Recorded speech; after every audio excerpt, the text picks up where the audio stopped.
Hi, this is part 2 of Declutter for Spring, and part 1 we went through each of the 4 quadrants of my 7-year-old daughter's bedroom, and we created our trash pile, keep piles, and of course donate piles. So before we move on, we need to figure out what we're going to do with all that stuff. So if you've got just too much trash for your own trash bin, ask a neighbor if you can use some of their space, or make a stop to the dump if it is truly trash.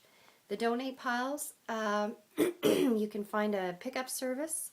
Freecycle.com is a great way to get rid of your stuff and have someone pick it up for you. Or if you think it's worth your while to put it on an online sell and buy site like Kijiji or Craigslist, that's another way to put some cash in your pocket. So what to do with the keepers? We're going to look around the room. A lot of books cluttering up a space in your home.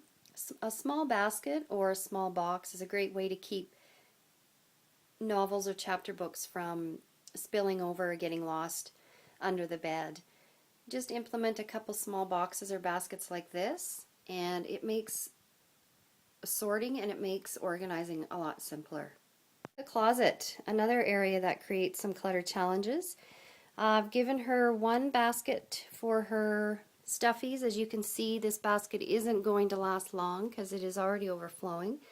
Try to limit the number of stuffies your child has by allowing them one bin or one location to store them. Also in the closet, we've just implemented a really easy hanging shoe organizer that keeps those odd objects like shoes, slippers, bags for overnight sleepovers, just keeps them from cluttering the floor.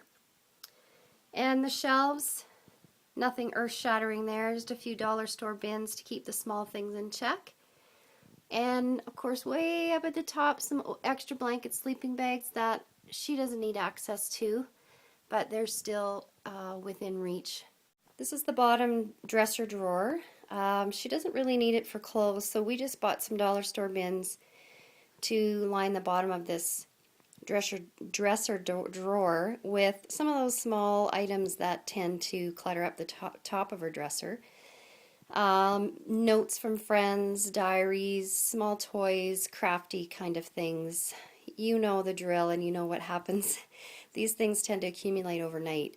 So if you don't need the space for clothing, try doing something very simple like this to give some homes for those small items that collect on top of spaces in the room. Or door organizer.